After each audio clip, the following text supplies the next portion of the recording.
à quelqu'un, assieds-toi royalement parce que tu es un roi. Alléluia. Gloire à Jésus. Salue quelqu'un à côté de toi. Dis-lui bienvenue dans la présence de Dieu. Dis-lui en même temps, je m'appelle tant. Et toi, comment tu t'appelles? Alléluia. Dis-lui bien, comment tu vas? Salue bien quelqu'un. Salue quelqu'un qui a besoin d'être salué. Salue quelqu'un qui a besoin d'être salué. Quelqu'un a besoin de sentir la chaleur, de sentir l'amour qui se dégage par ta salutation. Dans une seule salutation, quelque chose peut se passer. Une seule salutation peut changer le cours de la vie de quelqu'un. Alléluia. Une seule salutation. Je me souviens de cette salutation pour une femme. L'ange un matin s'est révélé à elle, elle s'appelait Marie. Il a dit, je vous salue Marie. Cette salutation a changé littéralement sa vie. Elle n'a plus jamais été la même personne. Et dans la maison de Dieu, nous fonctionnons par la foi. Non pas par la vue, par la foi. Dis à quelqu'un, je marche par la foi. Je ne marche plus par la vue. Donc quand tu salues ton frère, tu le salues avec une intention de lui faire du bien.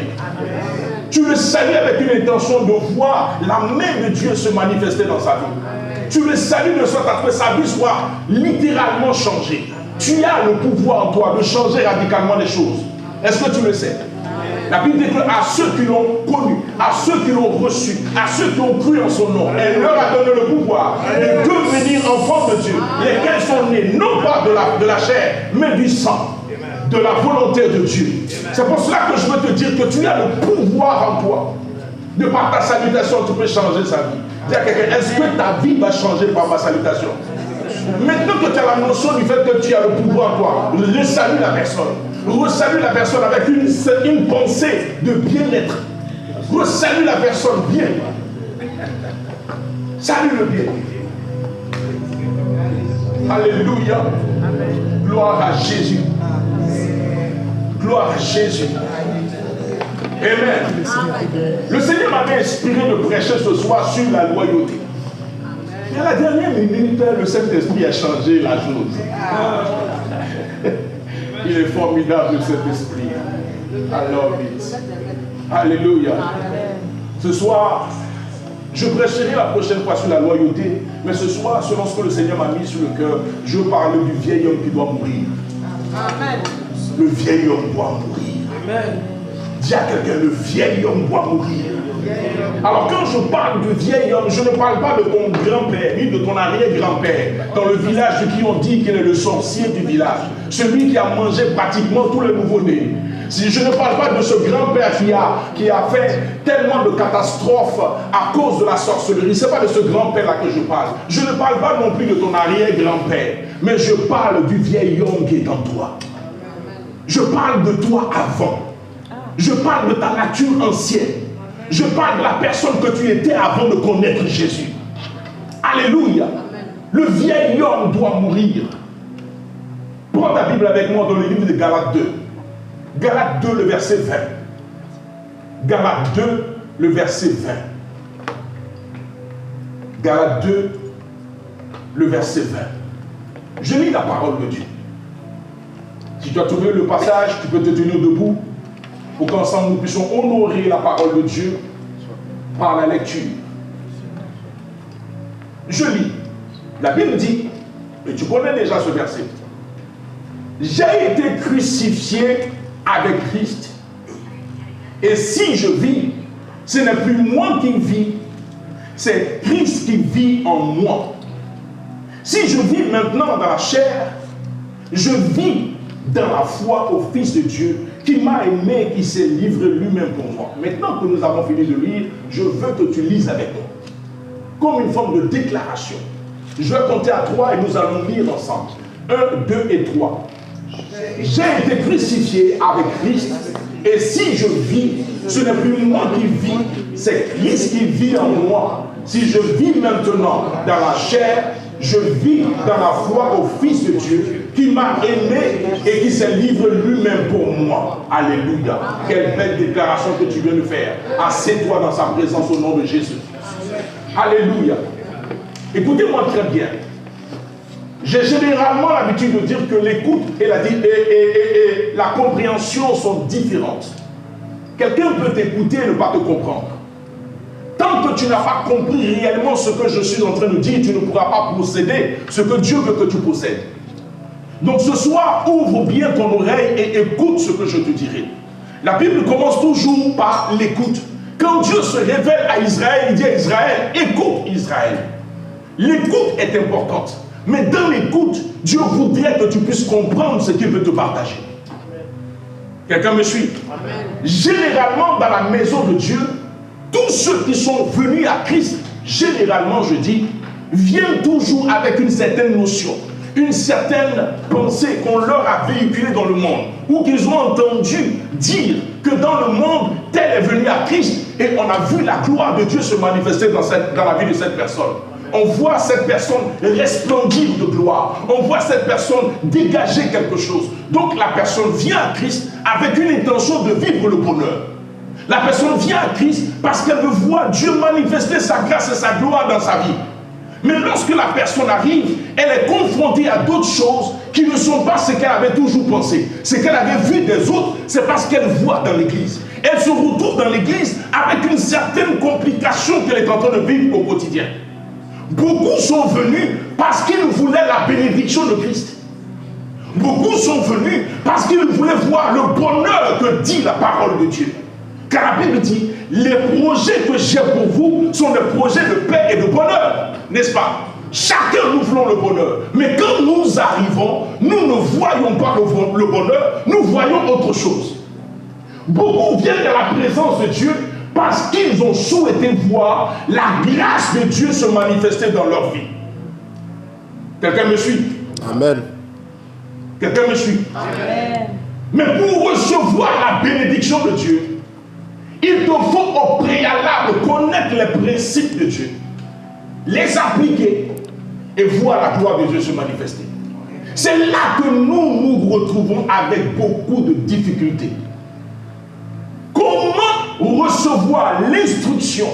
Comment recevoir les principes de Dieu, les appliquer pour pouvoir avancer? C'est là que le bas blesse. Il y a quelqu'un, c'est là que le bas blesse. C'est là que le bas blesse.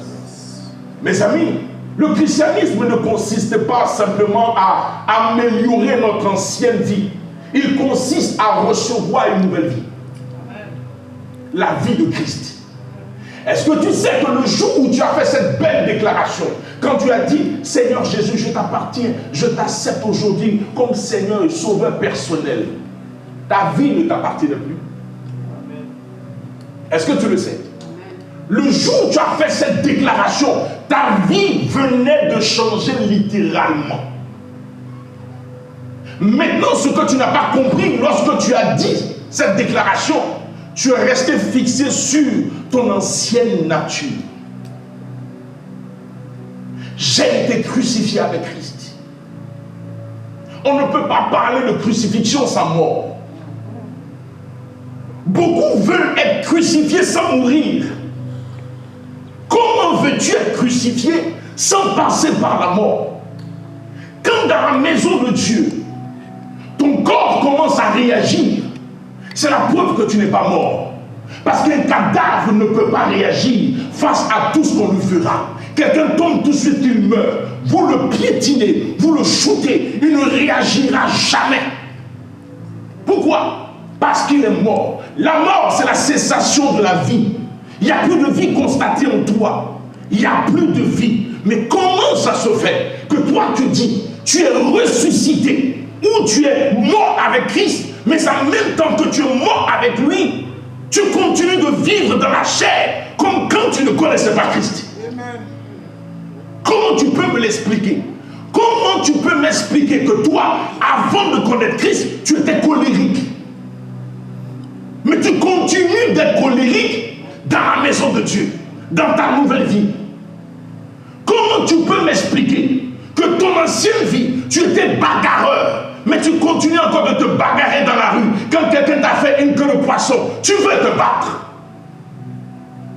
Comment tu peux m'expliquer que dans ton ancienne vie, tu étais une femme qui aimait les hommes, mais tu continues encore dans ta nouvelle vie à avoir toujours la tendance d'avoir les hommes dans ta vie? Soit tu es encore vivant, ou soit tu es mort. qui est mort. Qui dit qu'il est mort? Quand tu es mort, ton corps ne réagit plus. Quels que soient les fléaux, quelles que soient les situations qui arrivent dans ta vie, ça ne te dira plus rien. C'est en cela que je peux comprendre ce que maman elle a dit à Dad en disant, c'est pas grave. Quand ta chair est morte, on te fait du mal et puis tu dis, c'est pas grave. Quand tu ne vis plus, quelles que soient les complications de la vie, tu ne regarderas jamais la complication, mais tu regarderas au principe de Dieu. Amen. Dieu dit quoi? Dans certaines circonstances de la vie, tu te retrouves confronté à des difficultés, mais tu regardes la difficulté et tu te dis, mais non, c'est parce que le Seigneur m'a dit. Mais en même temps, la même Bible fait savoir que je sais vivre dans la disette comme dans l'abondance. Donc ça veut dire qu'il y a des moments dans la vie chrétienne où tu n'auras pas à manger. Mais parce que tu n'as pas mangé, tu veux forcément aller retrouver l'ancien gars. Le gars avec qui tu étais avant. Parce qu'il te donnait quelque chose. Tu veux retourner là-bas. Es-tu véritablement morte? Pose la question à ton voisin. Es-tu véritablement morte ou es-tu véritablement mort? Alléluia. J'ai été crucifié avec Christ. La crucifixion, mes amis, représente la fin d'une ancienne existence. Notre ancienne identité est condamnée. Elle n'existe plus. Elle ne doit plus exister. Regardez ce que Jésus dit dans Luc 9 au verset 23. Il dit, si quelqu'un vient après moi, qu'il renonce à lui-même, combien ont renoncé à eux-mêmes? Il est facile de renoncer à des biens. Il est facile de renoncer à ta voiture. Il est facile de renoncer à ton vêtement, à ta chaussure, à ton argent. Mais renoncer à toi-même, mes amis, ça fait mal. Je me souviens, pour la première fois où l'évangile du royaume est arrivé à moi par le biais de mon petit frère, le prophète Fulgence. Il m'a parlé de l'évangile. Mais j'étais encore sceptique. Et je l'ai accepté. Mais en même temps, pendant que je marchais avec le Seigneur, j'avais un pied dedans et un pied dehors. Et la chose que j'aimais le plus, vous savez quoi, mes amis? C'était les femmes. J'aimais les femmes. Parce que j'avais lu dans la parole de Dieu une portion de ce que Salomon avait écrit en disant que Salomon avait 300 concubines et 700 femmes. Et donc moi je me suis dit, il faut que j'ouvre un cahier de charge pour moi-même, de sorte à ce que chaque femme que je vais connaître, je vais noter quelque part pour atteindre l'objectif de Salomon. C'est-à-dire, je dois aussi arriver à 1000. Ah oui! Et chaque copine, chaque femme que je rencontrais dans ma vie, quand je finissais avec elle, je note dans mon cahier. Authentique. Jusqu'à ce que je rencontre Jésus. Mais malgré le fait que j'avais rencontré Jésus, le compteur s'était arrêté. Mais à un moment donné, je l'ai remis en marche. Parce que regardez la ruse de l'ennemi. L'ego vers qui dans le monde je suis parti, dragué, ayant l'intention d'avoir une relation, qui ont dit sont revenus à la charge dans la chrétienté. Pendant que j'ai accepté Jésus, la chose que je voulais manger, on m'a dit non. Maintenant que je suis en Jésus, la chose revient pour me dire mange-moi. Frère, je n'ai pas résisté, j'ai mangé. Et il mangea. Et je mangea. Et quand j'ai commencé à manger, je ne me suis plus arrêté. De nourriture à nourriture. Aujourd'hui c'est prébar. Demain c'est un peu de rognon. Demain ça va être de toutes les couleurs, de tous les genres.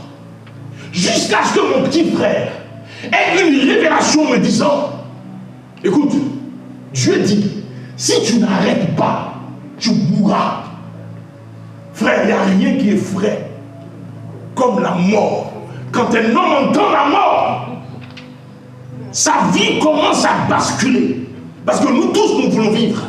Personne ne veut mourir. Quand j'ai entendu que tu vas mourir, frère, le jour là, il m'a fait réaccepter Jésus encore. Je me suis mis à genoux. J'ai commencé à pleurer toutes les larmes de mon corps. Vous savez pourquoi je pleurais? Parce que je devais abandonner les femmes.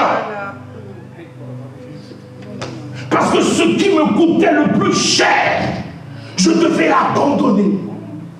Les femmes de toutes les couleurs, les femmes avec leur rondeur. Tu regardes, c'est que le Seigneur dit, donne-moi ce qui est précieux à tes yeux. Comme Dieu demande à Abraham, offre-moi ton Isaac. Quel est l'Isaac que tu es prêt à offrir à Dieu? Tu continues de trimballer Isaac, alors que Isaac doit mourir. Tu continues de trimballer le vieil homme alors qu'il doit mourir. Tu le portes, tu le charges, tu le chéris. Tu lui donnes du bien-être alors qu'il doit mourir. Dieu ne veut pas traiter avec ton ancienne nature en faisant de sorte à l'embellir. Dieu veut qu'il soit crucifié. Crucifie-le de la même manière que quand Jésus devait être crucifié et que les gens disaient crucifiez-le. C'est de la même manière que dans ton corps, dans ton âme, dans ton esprit, on doit crier crucifixion de ton ancienne nature. Tu dois le crucifier. Et donc quand mon frère m'a dit, laisse tomber. Frère, ce qui me coûtait cher, j'ai commencé à pleurer. J'ai pleuré d'abondantes larmes.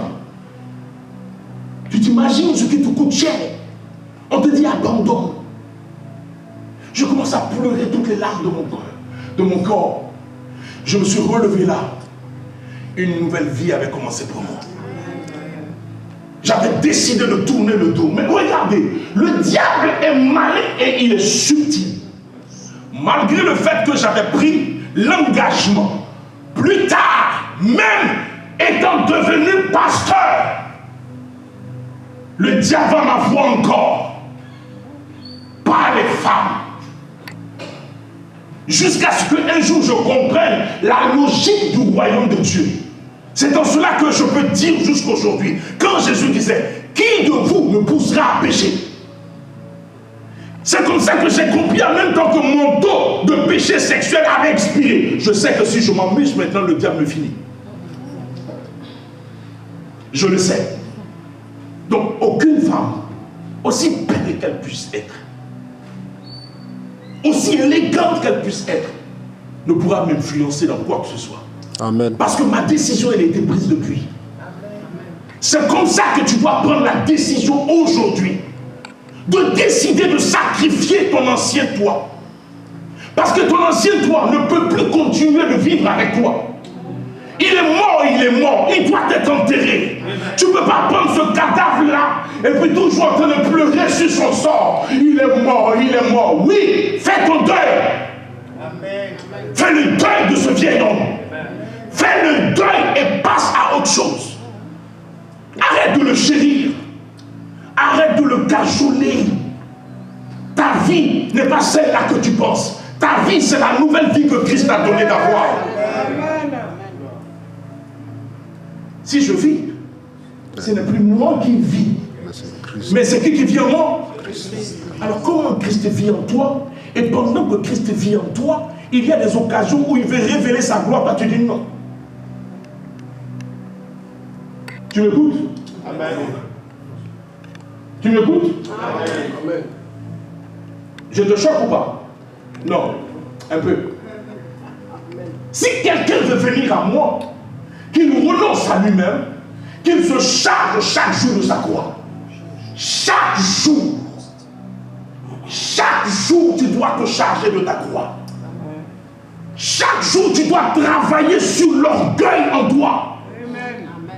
Chaque jour, l'orgueil est un vilain défaut, comme on le dit. Chaque jour, tu dois travailler l'orgueil. Parce que c'est l'orgueil qui fait que souvent, il y a des complications entre personnes. Même dans le couple, souvent, c'est l'orgueil.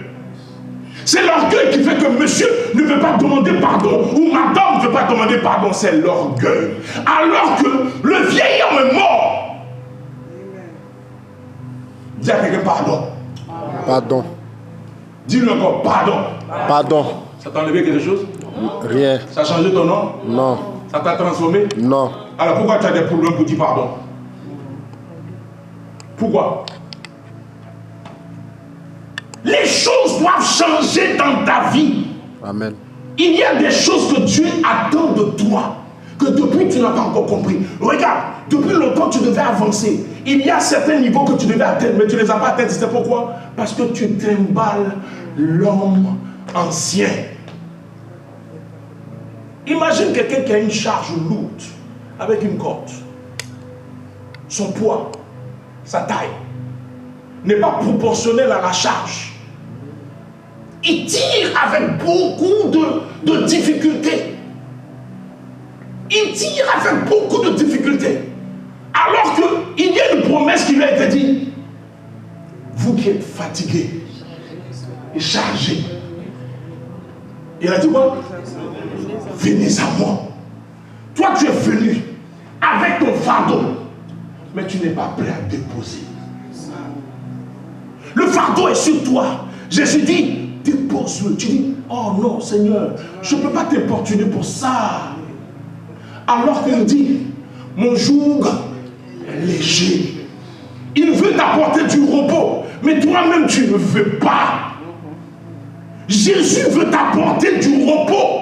Mais toi-même, tu te dis non, je n'ai pas besoin de ce repos-là. Je dois tirer ma charge. Je dois porter mon fardeau. C'est la croix. Ce n'est pas de cette croix-là que Jésus t'a demandé de porter.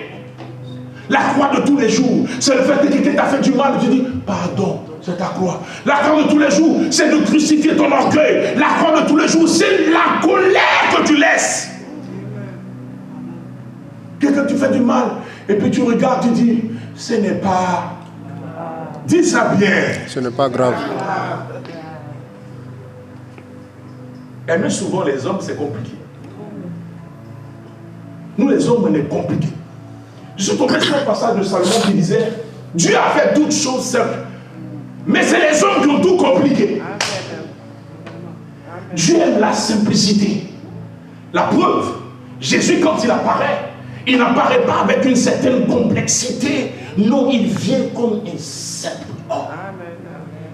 Manifestant la simplicité du royaume de Dieu. Le royaume de Dieu est simple. Les applications du royaume, des principes du royaume sont simples. Nous les compliquons, c'est tout. Jésus te dit, si on te tape sur la joue gauche, dans la droite. On t'a waclé sur la joue droite et dans la gauche. Combien sont prêts?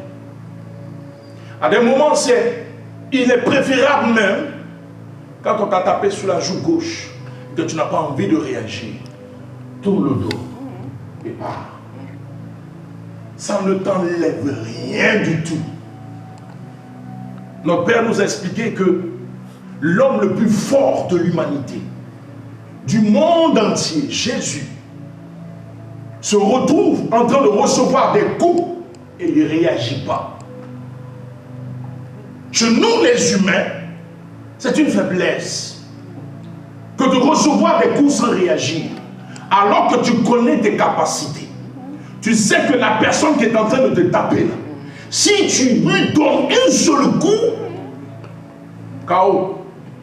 C'est comme ça, il y a des femmes qui se sont amusées dans Roa, garçon a mis pas.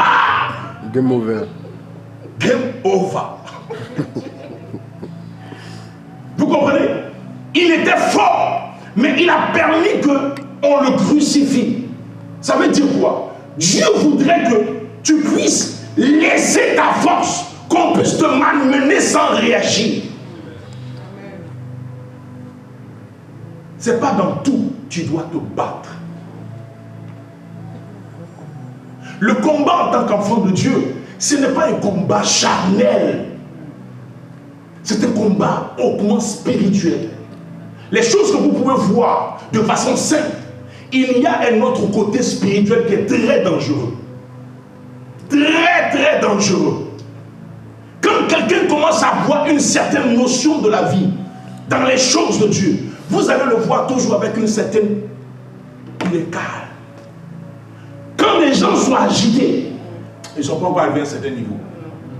Ceux qui ont atteint un certain niveau, ils sont calmes, manifestant toujours l'amour de Dieu, toujours prêts à tendre la main, toujours prêts à secourir, quelle que soit la situation. Pourquoi? Ils ont travaillé sur eux de sorte à détruire complètement le côté charnel et laissant entrevoir le côté spirituel. Beaucoup travaillent le côté charnel et même le côté spirituel. C'est le côté spirituel que tu dois travailler. Combien de temps tu passes dans la prière? Combien de temps tu médites ta parole? Justement, beaucoup se retrouvent en train d'être ballottés gauche et droite parce qu'il n'y a pas une forme d'investiture de la parole en toi. Donc quand le diable vient et qu'il te dit, il est écrit que toi, tu ne réussiras pas. Tu n'as pas de mots. Tu n'as pas d'argument. Pourquoi? Parce que tu n'y pas. C'est comme quelqu'un qui se retrouve au niveau d'un tribunal. Ce que l'avocat est en train de faire, sa plaidoirie pour toi, toi tu ne peux pas faire ça. Lui, il allait à l'école pour cela. Il connaît le droit. Toi, tu ne connais pas le droit, donc tu te retrouves en train d'être bleu. Or, Dieu veut que toi, tu puisses avoir l'instruction concernant la parole de Dieu. Quand le diable vient pour te dire, il est écrit, toi aussi tu lui diras, il est aussi écrit. Mais comme tu n'as pas il est écrit, tu penses que c'est normal. Quand lui vient avec il est écrit, toi tu dis, je vais te taper. Je vais te taper. Non, tout se résume pas par je vais te taper. Quelqu'un me suit? Oui, merci dans mon temps. Merci mon fils. Alléluia. Quelqu'un me dit bien amen. Amen. Ce qui doit mourir en toi, c'est l'amertume, c'est les passions de la chair. Les gens sont passionnés de la chair. Vous voyez comment les gens sont passionnés de football? Il y a des gens qui sont passionnés de chair comme ça. Ils aiment leur chair. Ils aiment leur chair. Tous les jours tu le nourris. Tous les jours petit déjeuner. À midi, déjeuner. À 16h, goûter. Le soir, dîner. Il ne manque pas ça. Mais toute la journée, il n'a même pas pris le temps de nourrir un tant soit peu son esprit. Tant que tu nourris la chair, tu nourris le vieil homme. À un moment donné, laisse la nourriture et consacre-toi. Va dans sa présence. Cherche-le de tout ton cœur. Tant que tu ne le cherches pas, la chair prendra toujours le dessus. Tu te rends compte combien de fois tu es devenu charnel sans te rendre compte? Combien de fois? Depuis quand est-ce que tu es devenu charnel comme ça? Alors qu'avant tu n'étais pas comme ça. Qu'est-ce qui permet ce côté charnel? C'est parce que tu pries plus. Si tu te rends compte que la colère commence à trop vite monter, frère, c'est pas loin. Va prier, va jeûner, va chercher Dieu. Tu vas voir que la colère va t'être brisée. Elle va t'être brisée. Il y a des choses qui vont t'arriver, tu ne réagiras pas. Mais tant que tu réagis, ça veut dire que il y a le côté charnel qui parle. Le côté charnel qui continue de s'exprimer. Or, celui-là, il ne doit plus jamais parler de ta vie. Plus jamais. Tu dois le crucifier totalement. Alléluia. Amen. Amen. Je vais terminer en disant à quelqu'un, quelles sont les preuves maintenant qui vont signifier que quelqu'un a Christ, vit la vie de Christ ou laisse Christ vivre en lui? Prenez les choses, ton caractère a changé. Ton caractère. Le vieux dit, le caractère, c'est comme les poils. La barbe, tu rases, il pousse. Chaque jour, tu dois traiter ton caractère. Ton caractère doit changer radicalement. Si on te connaissait comme quelqu'un qui était toujours hystérique dans ta nouvelle vie, plus de ça. Deuxième des choses, ce sont les priorités qui changent. Ta priorité aujourd'hui, ce n'est pas ton mari, ce n'est pas ta femme, ce n'est pas tes enfants, c'est Dieu. Amen. Dieu d'abord. Tu aimeras l'Éternel ton Dieu de tout ton cœur. Lui d'abord. Troisième troisième, c'est ton langage. Le langage des chrétiens les trahissent. La façon dont tu parles démontre qui tu es. Pierre, à un moment donné, a été reconnu comme étant un disciple de Jésus. Comment? Par sa façon de parler. Comment tu parles dans la société? Devant maman Prisca, devant moi, tu peux parler avec une certaine manière. En disant non, Jésus est Seigneur. Oui, on te dit ces choses. Non, Jésus est Seigneur. Mais dans le monde, ton langage change. Tu parles comme un païen au lieu de parler comme un chrétien. Tu sais que souvent, quelqu'un qui est de ton milieu, qui connaît Dieu, dans ton langage peut savoir que tu lui appartiens. Ou tu appartiens à la même tribu. Tu appartiens au corps de Christ. Tu peux te retrouver, tu cherches du boulot. Et puis tu tombes sur quelqu'un qui lui il est chrétien, toi tu ne sais pas. Tu le vois. Soyez bénis, monsieur. Tu viens d'affirmer ton identité. Si lui aussi il est chrétien, oh, shalom. Tu as eu ton travail. Maintenant le revers, si c'est un sataniste, si c'est un sataniste, quand je dis bonjour, il y a une connexion, il y a un fight qui commence. Quand tu as dit shalom, là, lui sait que vous deux là, vous ne faites pas partie du même milieu. Donc il va commencer à te combattre. Si c'est lui que le boss, c'est que tu n'auras pas la place. Maintenant Dieu peut faire de sorte que tu puisses avoir la place. Parce que lui, dans le plan de Dieu, il doit être sauvé. Donc quand toi tu arrives, même quand il ne veut pas, Dieu va donner instruction à son cœur de t'accepter. Et quand toi tu l'acceptes, chaque matin quand tu arrives au travail, tu ne fais pas comme tout le monde. Prenez les choses que tu fais, tu te mets à genoux, tu commences à rendre grâce à Dieu. Père, merci pour celui-là qui m'a donné le travail. Touche-le. Chaque jour, à force de prier ainsi, son cœur va être touché. Et le plan de Dieu sera en train de s'exécuter parce que toi, tu as compris le principe de Dieu. Tu n'as pas fonctionné comme un païen, tu as fonctionné comme un bon chrétien. Dis à quelqu'un, sois un bon chrétien. Sois un bon chrétien. Pas un bon chrétien. Quatrième de choses qui doit changer, c'est tes fréquentations. Qui tu fréquentes? Dis-moi qui tu fréquentes, je te dirai qui tu es. Regarde tes amitiés. Des gens qui ont une influence négative sur toi. Des gens qui marchent avec toi, qui te poussent à aller chercher femme, chercher garçon, aller en boîte, aller dans les maquis. Vivre une vie de païen en somme. Tes fréquentations doivent changer. Frère, j'ai été dans la même situation. Quand j'ai accepté Jésus nouvellement, j'ai dit non, je maîtrise. Je suis fort. Je vais aller évangéliser tous mes amis avec qui on se saoulait avant. Je me suis assis, petite sucrerie devant moi. Ils sont en train de boire les bières. On boit, je parle du royaume, je parle de l'évangile et tout. Je suis en train de les évangéliser. Pour finir, la bière s'est transformée, ou la sucrerie s'est transformée en bière.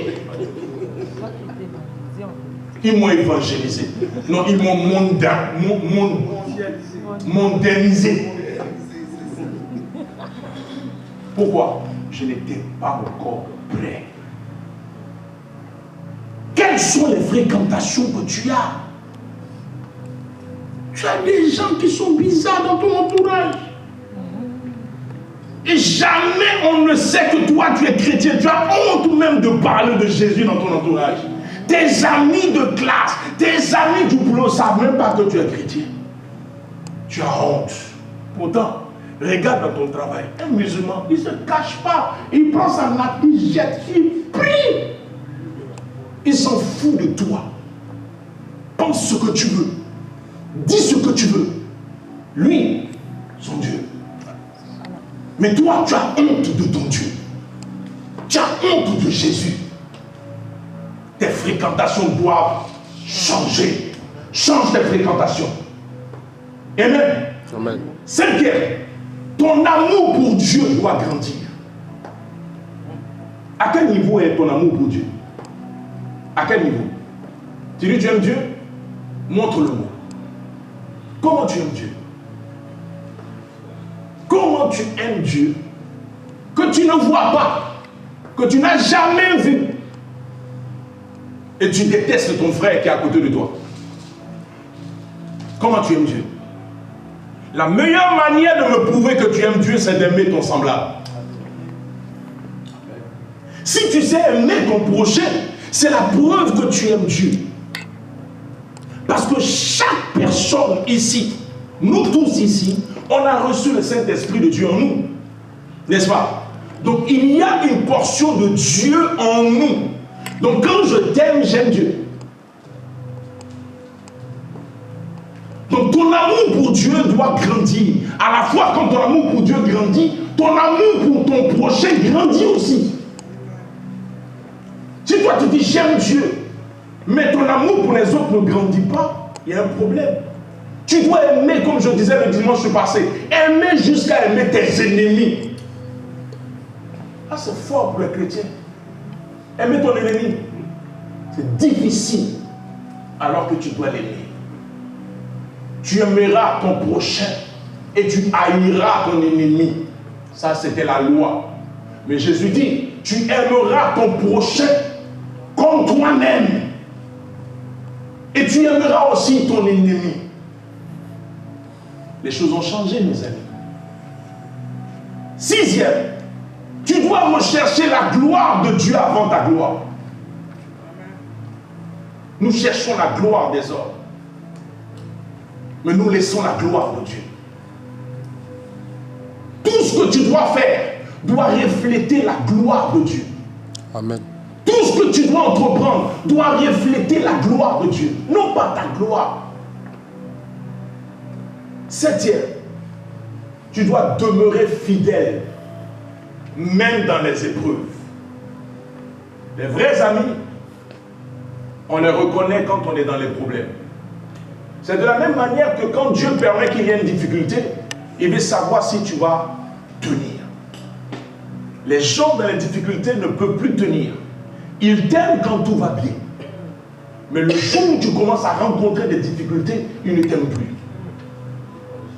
Parce qu'ils n'ont pas envie d'être participants de ton malheur. Alors que c'est dans le malheur qu'un ami devient frère.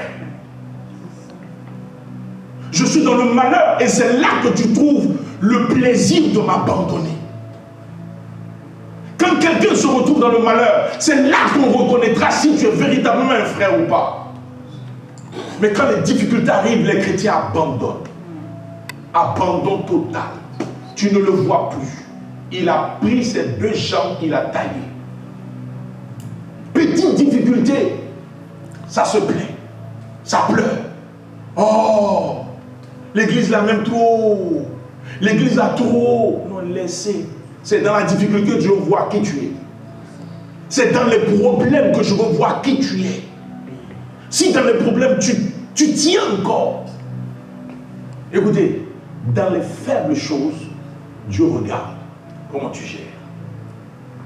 Si aujourd'hui, il y a une petite difficulté que toi, tu n'es pas prêt à pouvoir faire face, demain, ce n'est pas la petite ou la grande épreuve qui arrivera que toi, tu vas tenir.